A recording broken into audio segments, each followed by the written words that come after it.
Hello again, everyone, and welcome to another edition of the Inside Lowell Daily Pulse, the Wednesday, April 16th edition of the Daily Pulse. I'm your host, 𝗕𝗶𝗹𝗆, coming here from the WellPoint Studios here in beautiful, historic downtown Lowell. It's a little chillier downtown Lowell and much windier downtown Lowell than the nice weather we were spoiled with the last couple of days, but we're getting there. April 16th, we're starting to get there. We'll get to May and June, and then eventually we'll be bitching about how hot it is, and we can't wait for the cooler weather to come in September. But we got lots to talk about today. Of course, on Wednesdays, we like to recap the Lowell City Council meeting and other local events from the night before.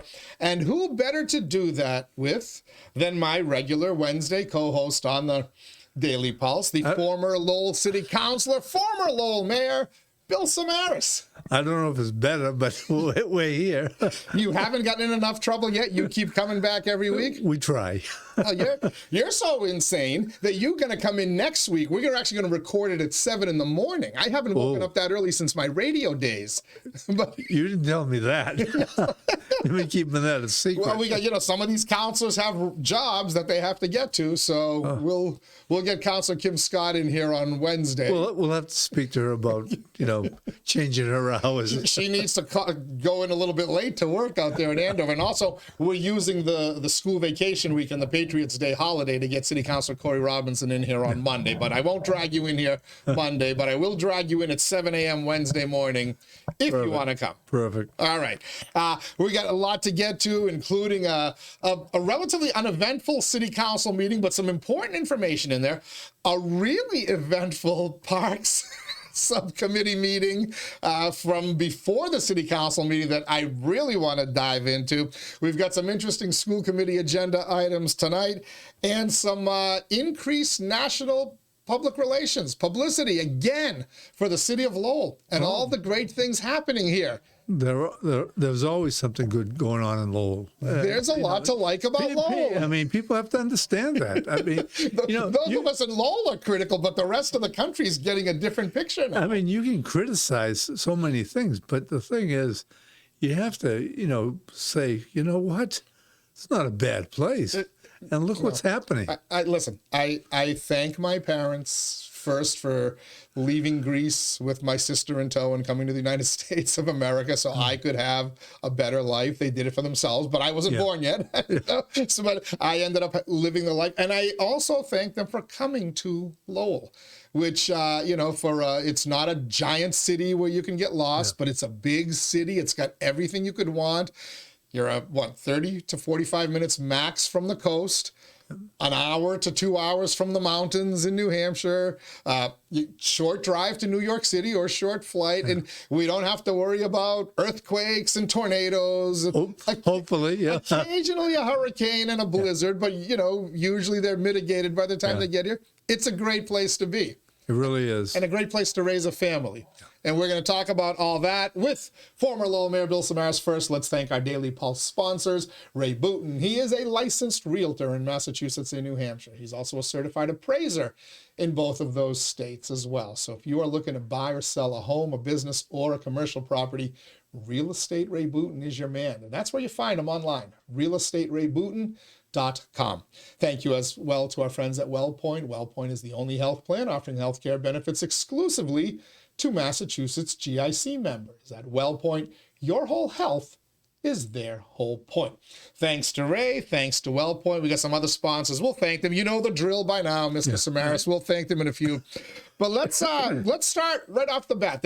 So right before the City Council meeting last night, there was a meeting of the Parks and Recreation Subcommittee, I think it's called. Okay, I didn't see that. You didn't get to see it. I headlined it Parks and Rec after that NBC show with Amy Poehler and a good cast. But so it was a fascinating discussion about the fee structure that I guess the city has been undercharging, their point of view, for decades. And we found out last night that a city like Worcester, for their synthetic fields, the artificial turf fields, which Lowell has the Colley Stadium football field and that new Carvalho soccer field. But the rest of Lowell's fields are natural grass. But Worcester and other communities charge anywhere from $1,500 to $2,250 per day to rent those facilities. Yeah. And Lowell has forever been charging like $150, or in many cases, waiving the fees. Yeah. And it got really interesting last night when a gentleman, and I won't mention his name, but he's been running tournaments at a park out in Centerville. It was kind of revealed last night that, well, while he's getting the license, and he's kind of helping to maintain the parks, and he's built a concession stand and bathroom facility there. He's, in essence, well, I don't know if he's subletting it, but the person running the tournaments is a Tewksbury, Massachusetts resident who's raking in an awful lot of money by charging these AAU teams in different leagues to come in and participate. No, because I've attended those tournaments because of my granddaughters. And there can be some money to be made in these parks and recs. And the members on that committee, Councilors Mercier, Gitchier, and Johnny Dakota, were like, "Hey, we're getting screwed here. It's, you got to pay officials. You got to, the gentleman was saying, well, we have to pay for referees. They have to pay this and that." And Councilor Gitchier said, well, you got to pay for the fields too, and you're getting off. Plus, it was divulged that they're renting them for 53 weekends, basically every 53 days, every weekend from Memorial Day to Labor Day, which means now Lowell organizations and Lowell kids aren't allowed to use them unless they're playing in these tournaments. In the tournaments, right. But so I'll recap it quickly here and then get to the part that I found fascinating. But it ended with they're going to try to come up with a fee structure. It's certainly going to be much higher. They're also... We found out that people have keys to bathrooms and don't let other people use them. So I guess locks are going to be changed and have been changed all over various parks, much to the surprise of people who had keys to those locks. But there was what then ensued was what I find fascinating about government. When you try to fix something, and clearly the fee structure needs to be fixed and raised. Oh, there's no question about that. At this time, right? Because the city's paying a lot of money to help upkeep these parks. But the issue is you have the local leagues. Now you got to take care of your own, what have you. But then you have these outside leagues that I was shocked to find out at one point how much it costs people to have their children involved in those leagues, whether it's from $500 to $2,500 to $5,000. I mean, a season. It's a lot of money. So you can say, well, they can easily afford the $1,500 or the $2,200, right? Because they're making money, and they'll just factor that into their cost, and they'll get it from the poor parents who think their son's going to be the next, Willie Mays or whatever, or Jason Tatum. But then somebody brought up an interesting point. Well, okay, well, you're charging this fee. That means you have to charge it for everybody. So when a local organization does want to do it, do you give them a different fee, or is the fee uniform? And then came the discussion of, well, we can also waive fees, which led to the discussion of, well, whose fee do you waive? Who do you make pay the fee? And then you start to get into, well, some people use the parks for a family birthday party or a family event. They don't want to pay $1,500 or $2,200 for the park. So it just kind of hit me that in government, you look at an issue and you think, oh, this is pretty straightforward. You do X, Y, Z, and you fix the issue, it's gone away. And when you do X, Y, Z, you realize you've just opened up scenario A, B, C, D, E, F, G, H, I, J, K, L, M, N, O.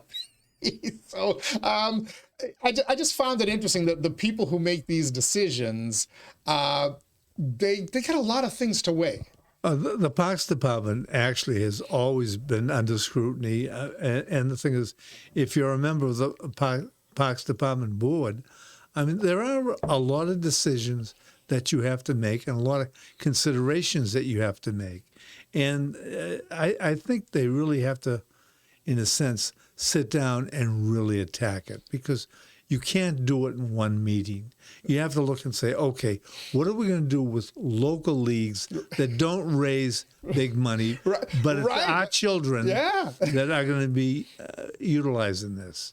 Or do we let the entrepreneur type person come in and bring in these leagues that really, it's not that every child in the league is rich. It's just that they have parents that are willing to sacrifice to get them into those leagues, and they charge quite a bit of money. They make quite a bit of money.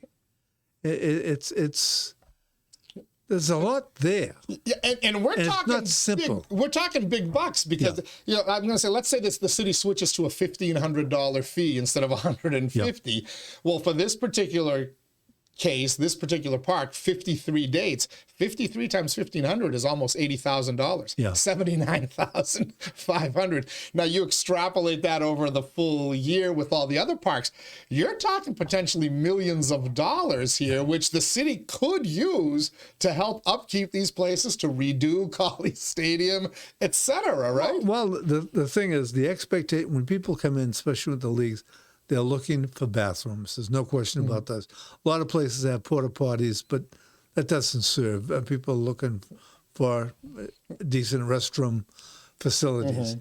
Then they make a lot of money if they're able to sell food. Yeah, concessions. Yeah, that came up last So they're night. looking for concession stands and, what type of equipment are in those concession stands. So the thing is, you have to look at it. You can make it into a money maker, or you can just sort of fumble along. And I think they have to. I think they really have to.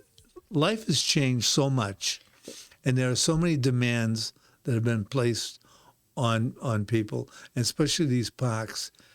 Let's do it right. Yeah, and these are archaic fee structures, as was pointed out. The other thing that I found interesting, though, it wasn't just this gentleman who's built bathrooms and concession stands and has the key to it. A lot of other organizations have done that in various parks throughout the city. I think out at Shed Park, we've got the 𝗏𝗏 group there is in honor of the star athlete who passed away young, had a fundraising effort. So they raised the funds. They want to build a concession stand and bathrooms up there. So naturally great. But as Councilor Gitcher pointed out, though, we love it. We appreciate it.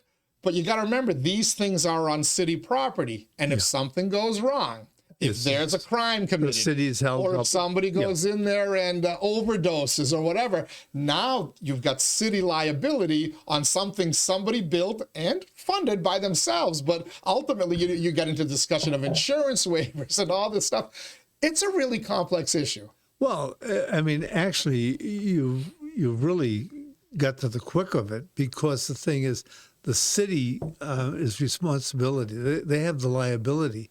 But the thing is, it's more than liability. I mean, so the thing is, people have to know what type of rules are in place, what type of security. If 1,500 to 2,000 people are coming, do you have police officers there?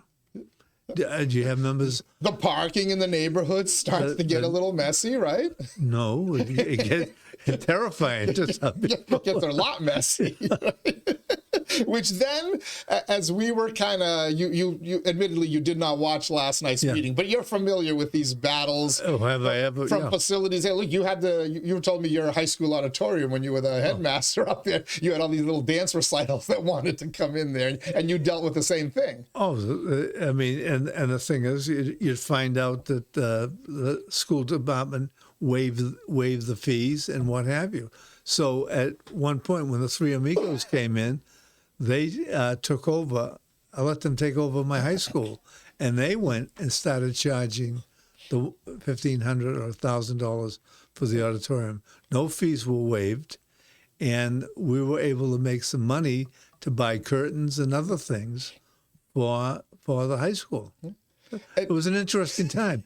Interesting deals. I mean, because there's a lot of stuff that goes into it that the average citizen, and look, I consider myself more in the know than most because of my job, but I didn't realize a lot of this stuff until I watched it play out in real time last night. And it became a moment where the guy had been attacked so much, or things were pointed out that, like, well, you're making money off this by in essence, I don't know if there's a formal sublease agreement with the guy from Tewksbury, but some guy from Tewksbury is getting Lowell Parks for Gee, and somebody's making a few bucks here. And I'll tell you, but that gentleman, I mean, they take on quite a responsibility because I've been there. Yeah. I mean, if an Empire doesn't show up for one of the games, people are angry.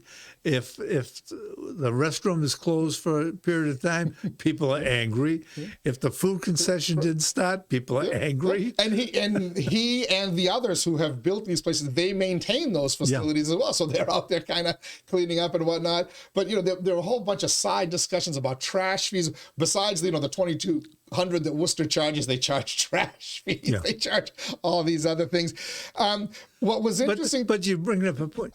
The thing is, though, I'll go back to the city council with the Parks Department have to look at this and say, okay, what's reasonable? But first of all, our people, then these leagues, because we want to be players, and you want to have those type of offerings. we got great facilities, which spawned the discussion before I hit the record button between you and I about these parks and the park board and these other boards across the city. Last night, the Board of Parks was being very deferential to the city council. Like what you tell us what you want for a fee structure, and I get it, the council will get to determine the fees, but we'll implement what you guys want into a plan, but we need to know what you want before we come back with proposals to you. Reasonable which question. is great. But then you said, most of these boards, they're autonomous. They don't have to listen to a word the city council said, and I hearkened back to the park boards in 2017 over conservation land and chapter 96 or whatever it was, planning boards and zoning boards that could potentially kill projects that city councilors and city managers are very much in favor for, and there are no. The voters of Lowell, the citizens of Lowell, have absolutely no control. That's it. I mean, the thing is, a lot of good people volunteer to be on those boards, and you don't volunteer to be on those boards to be abused. Okay, but the issue is there comes a time at certain points over the years that certain controversies arise. So without going into what controversies, but things can be controversial, and like as you said, it could stop a project from going on, or it could add really financial problems to the project or what have you. I do believe that these boards they have their autonomy, but if there is something that comes to a point where the city council finds that this does not allow them to operate the way they need to operate to conclude their business, I think the city council should have final say. And why I say that is because the city council are the people who are responsible to the people. They get voted in.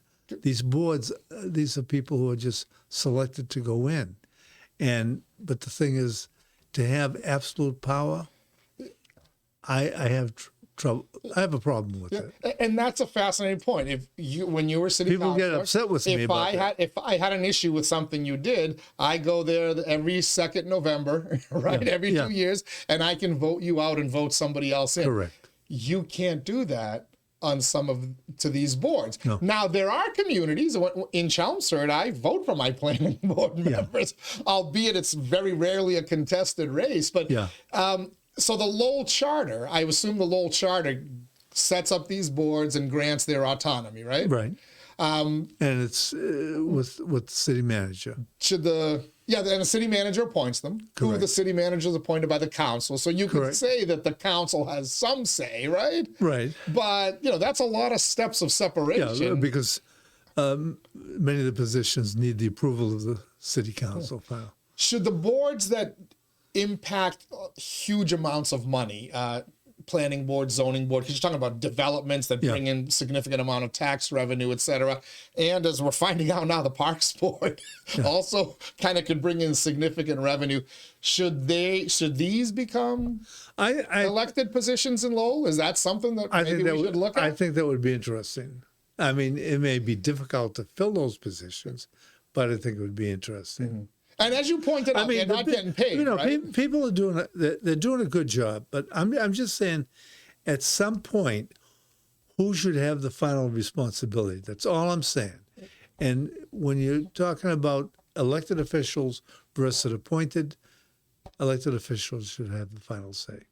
I would think, but as we found out through Lowell's history, these boards can wield an awful lot of power, and you get 3 unelected people making potentially $1 million decisions for the city of Lowell and its residents. Let's see if a counselor listens to this and starts exploring whether to make our boards elect.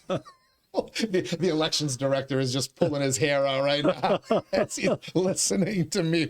We're joined by former Lowell Mayor Bill Samaras on the Daily Pulse. It is the Wednesday, April 16th edition of the Daily Pulse. A couple more things I want to get to about last night's city council meeting, and I also want to look ahead to tonight's school committee meeting because a couple of interesting items in there. One of them involved Inside Lowell, or at least got Inside Lowell mentioned. First, let me thank our Daily Pulse sponsors. It starts with Ray Booten, licensed realtor, Massachusetts, New Hampshire, certified appraiser in both states as well. Find them online, realestaterayBooten.com.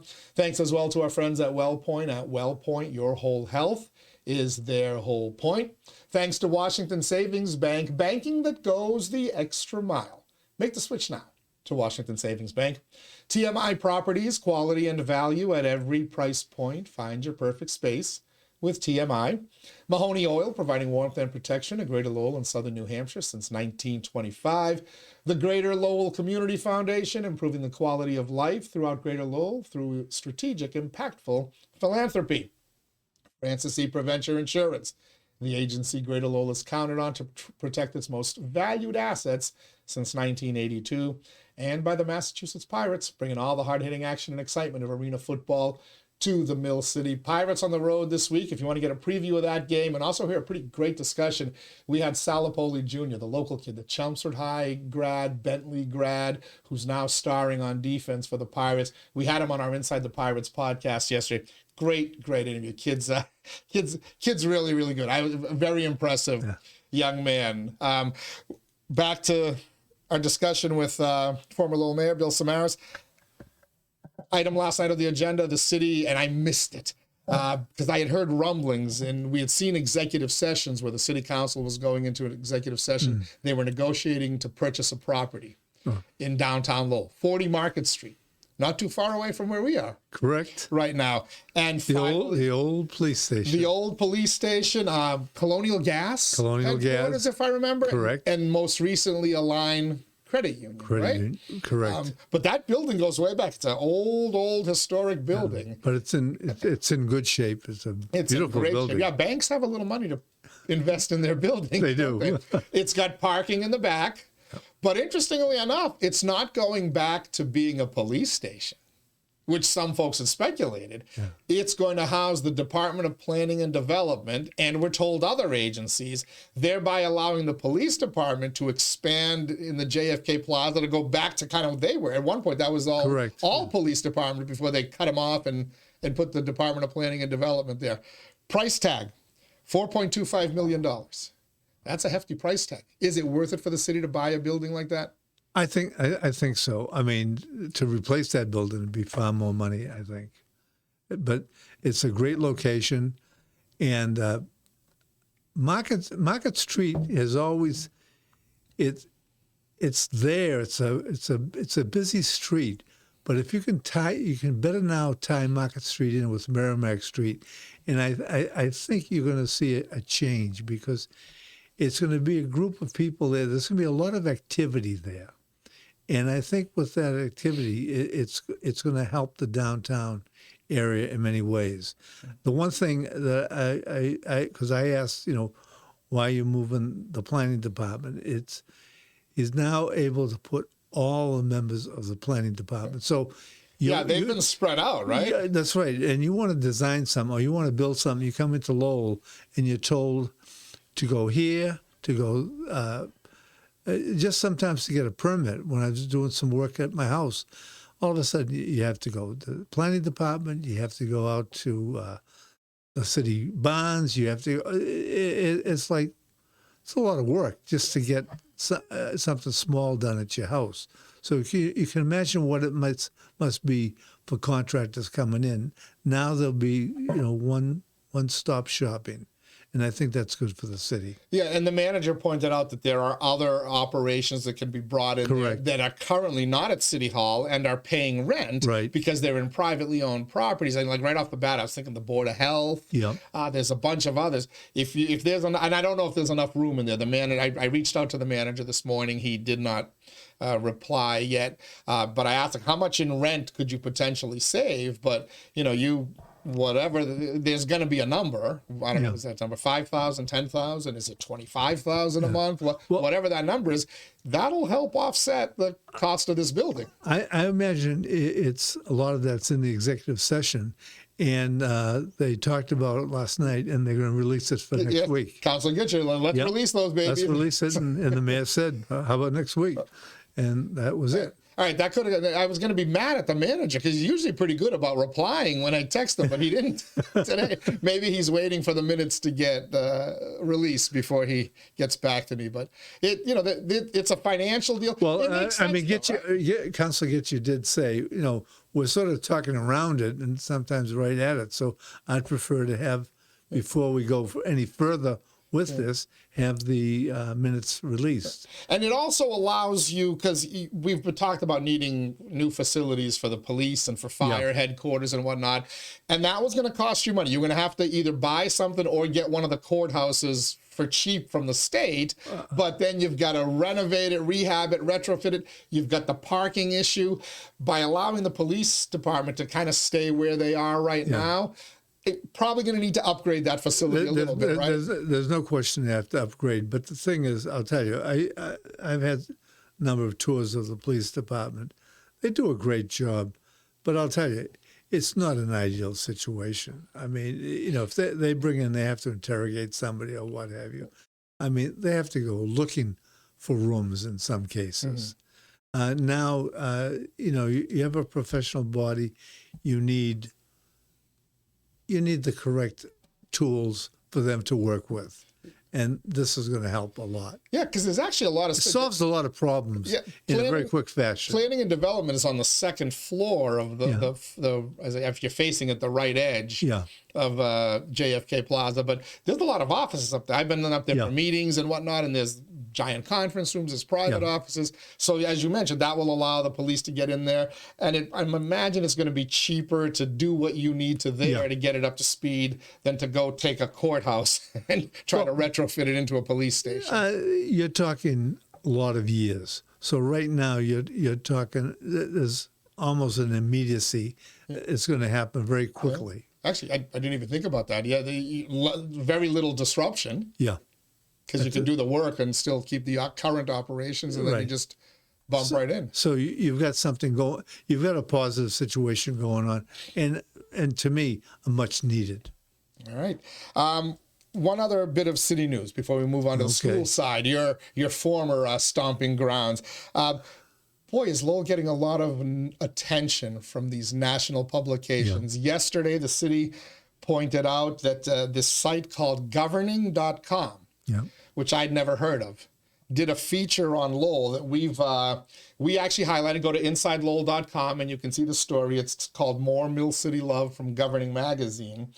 But it's an online publication based in Washington, D.C. It used to be a monthly print publication from 1987 to 2019. Now they're strictly online, and they do quarterly. They do a winter, spring, summer, and fall publication. Lowell is featured. It's a hell of a spread. It's called The Revitalization of Lowell, Mass. It's in their spring edition, and there is a link to the full article so you can read it from there. But just the subheading says, after a long economic slump, the post-industrial New England city is encouraging development, filling vacant properties, and zoning for more housing. It's got interviews with Manager Golden, Mayor 𝗕𝗏, DPD Economic Development Director Allison Carter, Allison Lamy, who's still with the Lowell plan but leaving to go to DCAM. And then I talked to Kathleen Plath from Cobblestones, which, they came in 30 some odd years ago and seen a lot of changes. Yeah, very much involved. And a local artist named Gary DeStramp also talks about the city's image and the ups and downs through the year. But if I'm reading this and I'm not from Lowell, I'm getting a really good vibe about the city and, importantly, its economic development climate. Piggyback that to last year, Capital Analytics, a worldwide investment platform, did a feature on Lowell with Mayor 𝗕𝗏𝗏, did a follow-up feature with then Manager Golden, Chancellor Chen, a bunch of other, Danielle McFadden from the Chamber of Commerce, a bunch of other people. And that Capital Analytics thing, that very first feature on Mayor 𝗏𝗏, earned him the invitation to the World Economic Forum in Toronto, whereby the Frontrunner City thing was born. So, I'm curious to see what, if anything, comes out of this, but we clearly have an opportunity here in Lowell. There's clearly some momentum, link, Frontrunner sitting, the policies that this council, this manager have put in place, but also the groundwork that councils that you were on, managers that you hired back in the day, they've all done a lot of the groundwork that has set up Lowell for another, I won't call it an industrial revolution, we call it a high-tech revolution or whatever, but it's set up there. Can we realize this dream? Yeah, absolutely. I mean, the thing is, I hope a lot of people, go to your site to see this, because actually, when I was mayor, we had several articles that came out of Washington that were like that, but I couldn't get the paper to print, do anything about it. You did? Washington, D.C. was paying attention to Lowell back in the day? Yeah, you could have sent them to me at the radio station. But I'm saying, well, we'll do the newspaper type of thing. It was nothing. I mean, it was so hard to get information out, and I think when they talk about this is not cheap magazines or what have you or whatever. How do you describe that? But these companies that create thinking pieces. And the thing is, there are a lot of developers, there are a lot of people in this country that read these magazines because this is where they get their ideas as to where to locate next, what to do next, and what have you, what's the coming trends. And this is wonderful information. I did some Google searching because I've never heard of it. And I told you that it used to be a magazine. Now it's online, but it's recognized as one of the most credible. The description I found online said it was the most credible and authoritative voice in its field, which is government operations, finance, and that stuff. I called it one of the most because somebody must be biased. But if somebody's calling it the most credible, I'm going to give it some props, but it's great news for the city. We really, there's a lot of positive momentum here. I don't think I've ever been more optimistic. And there are real things happening. So I think the moves that the city council made last night, especially with the police station, because the thing is, so much is going to go before the planning department. So now you have a place to when they say entertain, that's what you're going to be doing. You're going to be entertaining developers that they come in to take a look, and hopefully they'll have all the tools right there at hand to work with. And it's the building, no disrespect to City Hall, but the building looks like it's in a little bit more modern shape, indoor and outdoor, which is good news. All right, let's transition over to the school committee because there was an agenda item that caught my attention. Well, you did work for the schools for what, 35, 40 years? 40 years? God, you're old, huh?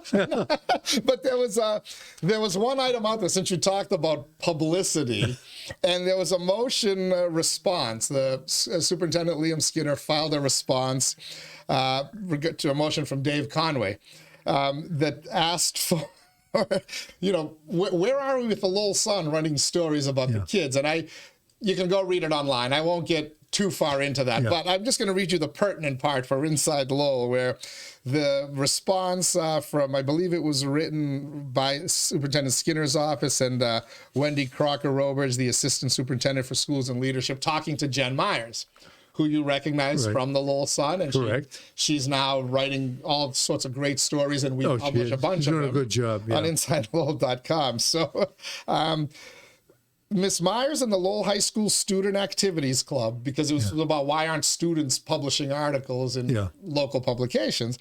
They have focused their efforts on building out their social media presence on various platforms where reader/viewer engagement reports are very strong, as well as on local news blogs such as Inside Lowell, who publish the content provided frequently and in a timely manner, which is something. Thank you for recognizing that, because that's something I've prided myself on. Like, get the news out, especially the positive stuff, get it out there quickly. And listen, if you guys are looking for something, if your kids at Lowell High, if those students, if there's a journalism club or whatever, if they're looking for format to publish articles about the school or I've published editorials from high school students. Kendrick �11, another gentleman who wrote about early college, a Lowell High grad. I'll publish that stuff because it's, as you say, it's getting information out. That's right. Various forms of it, not me saying it or whatever, and other voices. To a group that wants to read it. Yeah. Or see it. And I will tell you, I can break what I consider a big political story, right? New managers getting fired, or a city councilor is this and that, or I think it's a big deal. And the same block of people will look at it. And then I publish something about a school or a kid. And this is true in Lowell, it's true in Chelmsford, it's true in Drake.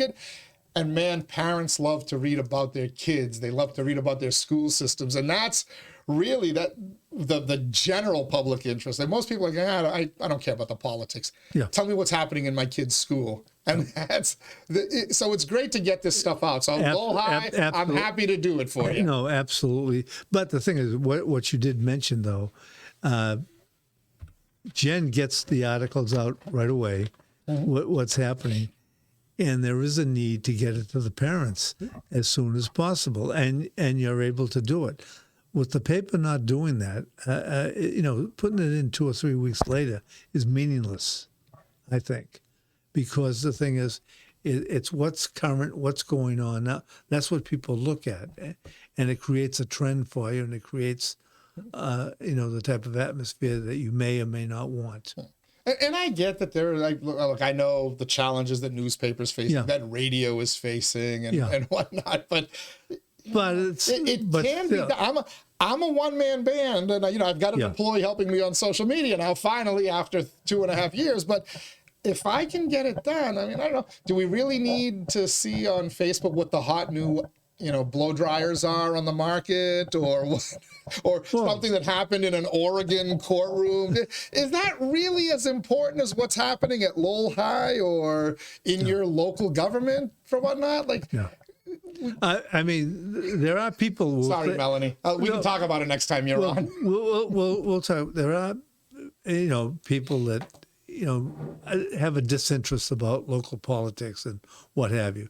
But in all reality, most people want to have an idea what is going on, and they want to have a current idea, and they want to have an opinion cast too, and they can like it or dislike it and what have you, and you're offering a service that's needed, and the thing is, I think right now a lot of people just don't know where to go.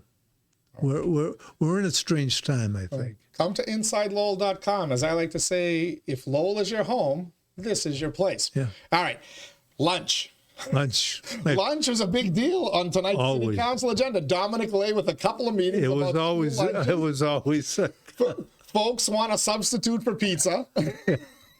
There is no substitute for pizza. It's the greatest lunch food ever invented for school children. I agree with that. But he had a motion that I found fat. I laughed at it, but it makes a lot of sense. He said, so you've got these middle schools, 5th to 8th grade? Yeah. He goes, can you make different size portions? Because the 8th grader is probably a little bigger and a little hungrier than the 5th grader. So why are portions of food uniform across 5th and 8th grade? I'll tell you. Because I was in the junior highs and what have you, And I recall a time that I was in a school where they were very small portions, and the kids went on strike. They actually went on strike, and demanding. Well, they were paying for it at that time too. Now it's free lunch. Yeah, for everybody, right? but they were paying for it. But the thing is, I mean, what they were getting, I mean, was an eye drop. You know? And I'm old enough to remember those days, but we'd walk up with our tray and you get Wednesday was Sloppy Joe Day. Yeah, whatever. But there was this thing you could buy extra. So this is how old I am, folks, 50 cents for school lunch. My parents would give me a couple of coins every day and I'd buy the school lunch. But then if you had an extra quarter, you could buy 25 cents extra. So I'd get an extra ladle of Sloppy Joes on top of my bun. But I was a big kid. I was tall. I was skinny. But there were other kids that would grab like an extra fish sticks, extra slice of pizza, and really. So now this one is a little bit more complicated because the kids aren't paying for it. So I'm sure Aramark has some profit margins they want to keep an eye on. But he brought up an interesting point, and that has to be looked at. I mean, why not? It certainly does. The other lunch motion that was brought up by School Committeeman Dominic Lay was extending the lunch period. So this is my pet peeve because the Hellenic did this to my kids as well. They cut down their lunch period or their recess, but that whole lunch and recess run into each other. Yeah. So they cut down the period. So now my kids bring home the food and they haven't eaten it. And I'm like, your mother worked on that in the morning. Why didn't you eat your food? My son, with his answer always, I didn't have enough time. Well, if you'd stop talking long enough, you could have enough time to eat your lunch. But there are other parents who say they don't have enough time for lunch. So it's not just my kid. You know, maybe other kids talk a lot too, but we're starting to see that now as we talk about expanding the learning part of the school day. Where are you going to take time away from? Recess, gym, lunch. And look, I was a student once. That's a 6 to 6.5 hour day. For a young kid, that's a long day to pay attention. We looked forward to that lunch and recess to break it up, right? Of course you did. So should we go back to extending lunch periods a little bit? The thing is, I really don't know what the times are at this particular point. But the thing is, you've got to consider moving students to lunch. How long does it take? In certain schools, longer than other schools. So the thing is, do you add 5 minutes or do you take 5 minutes away? Different schools have a different type of setup, so there is no one model that fits all. But you're right. You have to look at the times because sometimes it's just put in where they just go in, they rush through the line. Inhale. Yeah. Well, if you get there early, you get your food quickly. If you're stuck at the back of the line, it sucks. Yeah. But and I know there's collective bargaining involved here. Oh. But isn't the easiest solution, you want to add 10 minutes to lunch? Just add 10 minutes to the school day. You don't have to take away from recess. You don't have to take away. How difficult is that to get through a collective bargaining? 10 minutes so the kids can eat lunch. The teachers will get an extra 10-minute lunch. Very difficult. Really? Oh, time like that's real negotiation. There's no giveaway. 10 minutes for lunch? There's no giveaway. Even if is there something we could give the teachers union to allow it?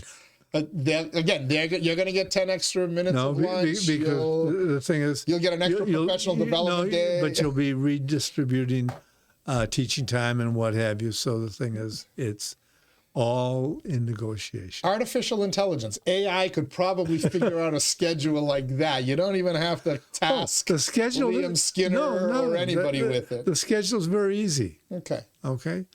The 10 minutes, the money. The money. It's called money. Come on, Paul Georges, come on. Give my kids an extra 10 minutes for lunch, would you? Whether it's here or whether it's another town, name any town, it's called negotiations. That's the part of government that drives me nuts. Oh. It should be a simple thing. But it isn't. It isn't. All right. Anything else from the past week since we last chatted catch your attention? No, relatively quiet. Everything's been relative. Yeah, the council, again, 8 motions, uneventful. Yeah. I found, it seems we've been, usually election year, the motions start to ramp up. But they right now we're staying in the 6 to 8 to 10 range, and they're as relatively uneventful. Once we get past the Napoleon homeless stuff, we're now flying through the council meetings. And they talked about whatever issues that were raised. Pretty much everybody was in agreement. I mean, it really. You have to say this is in a sense almost unusual. You now have 11 people. And there's more 11, 0 votes on a lot of major issues. Everybody rowing in unison. And then there's some issues 11-2 and what have you, but that's the way it is. Noticing a lot of 11-2, 9-2. Noticing a lot of infrastructure issues around your neighborhood, Belvedere. Coincidence? I mean, the which are berms and tanks for water and flooding along Douglas Road. That's been coming. That's a 2-decade-long endeavor, right? I mean, because all of us, I have my own motions on that to make that happen, and actually to change the park and to hot top the park. But the thing is, we couldn't hot top the park till we put in the tank, water and fix the water, issues, and. That parking lot was a disaster. That was supposed to be done before actually I had left, but the thing is, problems had come in with the tank and with the water system and what have you. But that has been really problematic. But there's been other, Andover Street repairs, traffic calming measures, which we're seeing in other parts of the city as well. But it really seems like Belvedere, District 3, I should call it, where there are 4 candidates who are mounting campaigns for that one city council seat. So I can't. Your neighborhood's going to get a lot of attention. You still have time. You can pull paperwork in June. If I see you walking into City Hall in early June, I'm going to get suspicious. My spies are watching out for you. Well, that's how I did it. The first time I ran, it was June. You waited till the last minute. But times have changed. So do you think the field is set in that district? Are you hearing any other names? Pretty much set. I haven't heard anybody else. Is the field set in the rest of the city? I mean, I'm saying... I don't think so. I think, what are you hearing? Downtown, people wondering about what's going to happen downtown. Yeah, Wayne Jeunesse has not made his intentions clear. Right. The last time I spoke to him, he was undecided. Yeah. But right now, there's no declared challengers. I assume that if he decides not to seek re-election, we'll see at least 2. Yeah. But, Kim Scott, who's going to join us next week, no declared challengers. I don't hear any rumblings right now. Paul 𝗵𝗃𝗃 has Jose Cervantes and potentially Sidney Liang. And by the way, Sidney, I apologize. I've been mispronouncing your name as Lang. It's Liang. I was corrected on that. But, you got Johnny Dakota in the Upper Highlands. He's in Francisco Maldonado, former police officer, who, by the way, Cisco, as everyone knows, he's been doing the work. He has been at every event that I have seen, including last week. He popped out there with State Auditor DeZoglio at the Merrimack Valley Food Bank thing. So, he's putting in the work. Helped that he's retired. But you got 2 retired guys in that race, John Dakota and Francisco Maldonado. Well, they're going to, I mean, that's good to see that they're putting in the work, because the thing is, that's what people have to see, and that will get more people involved. But no serious challenge to Danny Rourke in Pawtucketville that we are aware of. No. As a matter of fact, his biggest election battle might be whether he can get 6 votes to become mayor again. Nobody declaring against Sokari Chow over there in District 6. There was somebody. Again, well, Justin Ford has run twice against him. I don't believe he's mounting a campaign.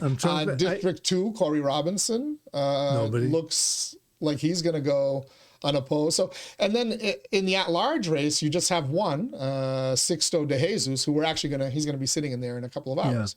So we'll introduce him to folks and kind of get his take. But right now, it's him and the 3 incumbents. So you were not that big of a fan of the switch to district representation. So I'm going to give you a chance. I keep saying I told you so to you over the high school thing. I'm giving you a chance to say I told you so to me. The thing is, we made the move because we had to and what have you. But I just thought more people would be involved because in a sense, it is easier and financially it's doable. I mean, it's like if you're citywide and you send out a mailer, it's like we've up to $4,500. You're doing one in the district, it's $1,000 to $1,500. And you can knock the doors in the district. You don't have to worry about being in the Highlands one night, Belvedere the next, the Acre the next. Yeah. If you can just focus on one district and you work hard, you can meet every single registered voter at some point or another. Yeah. The dynamic, though, is different. And I think this is what we discounted when we were saying it would increase participation. Yeah. Because in the old days, it was you were running. The first time you ran, you were just Bill Samaras, former headmaster. I asked for one of your 9 votes. All my opponents, all the incumbents, all the they're wonderful people. I just want one of your 9 votes and then do whatever else you want with the other 8. But now it's like, it's me versus you. Yeah. And big difference. And I hate to say it, but if you want to win a race like that, you can't say what a wonderful job the incumbent is doing. I sat here and did a debate between Kim Scott and Susie Chun in District 5. And Susie Chun, who's a fireball when she talks about issues back in Cambodia and the strife within that community, she was so deferential, but she was praising all the great things that Kim Scott has done for the district. And if it wasn't a debate, I would have said to her, well, then why the hell are you running against her? Yeah. But if you went to the challengers, you've got to differentiate yourself in some way. Issue, temperament, effectiveness. And that's difficult. I mean, you just can't simply say, I'll do it better. What does that mean? Right. You have to explain it. Yeah. Otherwise, maybe you shouldn't run if you can't say you're going to do it better. Yeah. Just to get your name on the ballot? But what does better mean? I mean, well, is the other person doing a good job? You said the person was doing a good job. Well, not really. Because now we've done away with that other incentive where you say, well, if you're running, I'm going to just put my name on the ballot, and if you decide to retire or whatever, I'll automatically get that seat as the runner-up. That's gone now too. Yeah. So I'm just afraid that we're going to see the decline in candidates. I was in that position. But I didn't want to play that game, run, when John Leahy stepped down, if you had run against him. If I didn't win, I'll get the job because I knew, what was happening. Would you have been appointed instead of the? It would have to be. That was the way it was. Right. Well, that was kind of, they hadn't exactly finished up the new thing. The city council got to do the appointment, right? Yeah. But what was if there was a second person in the race. So see, you could have traded in that seat for a city council seat had you just put your name on the ballot and then not run a campaign. It's not the way, but not running a campaign. You either get in it to run the campaign to do the best you can or not, and try to win, not to go in and try to say, well, I'll play the cards and see if this happens, and if this building falls down over here, and this person trips here, I'll have a job. I get the sense there was some of that in the last election. Some folks just put their name on the ballot in case. Yeah. And on the school committee, while it looks like we have a competitive at-large race, not a single declared district challenger in the 4 school committee districts. I know it. The system which I supported, I'm afraid it's failing. I'm curious to see the turnout. Hopefully, contested races in the 2 highest turnout districts, Belvedere District 3 and Upper Highlands District 8. Hopefully, that drives a bigger citywide turnout. But the thing is, percentage-wise, we're doing better than some of our communities around us. Yeah. I mean, it's what does that say about people and politics? And by the way, in terms of no challengers, Chelmsford just had two incumbents not seek re-election and didn't have a competitive race. Yeah. At least in Lowell, if there's an incumbent not seeking re-election, you get a race. Yeah, no question. So Oh, well. Right. We'll Okay. solve more of the world's problems next week. We'll try. With Bill Samaras going to join us on Wednesday, along with Lowell City Very Councilman early- Scott. early in the 7 a.m. morning. Be here at 7 a.m. She's got to get to work. Can I call her up, see if Can't she'll make go her later? Do you want to do it on Zoom? Hey, listen, if you can convince her to come later, I'm all for it. You think I want to get downtown that early in the morning? Thank you as Well, always. good parking. Great Okay. conversation. Thank you. Always good to talk to former Mayor Samaras. Always good to talk to you as well. Lots to talk about always here on Inside Lowell. Tomorrow, by the way, speaking of school issues, Lowell School Superintendent Liam Skinner is going to join us. Lots to talk about with him. So until then, everybody, I got to caution you again to stay warm out there, stay safe, and we'll catch you on the other side.